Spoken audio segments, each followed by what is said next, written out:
Hi, Derek with Continental Door here, and today I'm going to demonstrate with you how to release your garage door in the event of a power failure or you lose power to your motor. Any reason you need to lift this door without the motor.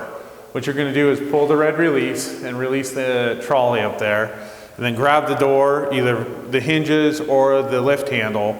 Now be careful, there are pinch points in your garage door you're going to want to be aware of. Make sure you feel safe and comfortable. This is also an 18x8, a larger door. If you don't feel comfortable with it, get help, find a neighbor, or just don't do it.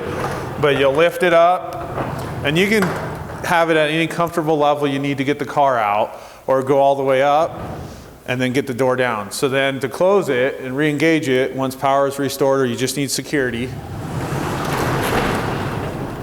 roll it down, watching these pinch points with your hands.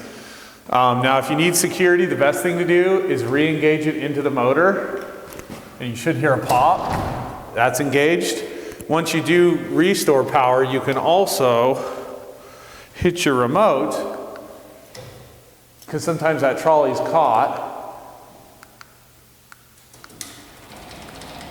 and run it back into it. Then just lift it up. And now it's engaged, and it'll work via mode, or via motor mode. Now the other thing to keep in mind for security, if you can't for whatever reason re-engage that, you could put a pair of vice grips or channel locks on your track right above the roller here to keep security, but you're gonna wanna make sure whatever you put in there to keep the door down, that you're removing it when your power's restored. So then go ahead and give it a shot, make sure everything's working, and you're all good. Thanks for watching, and look us out online or give us a call for any help.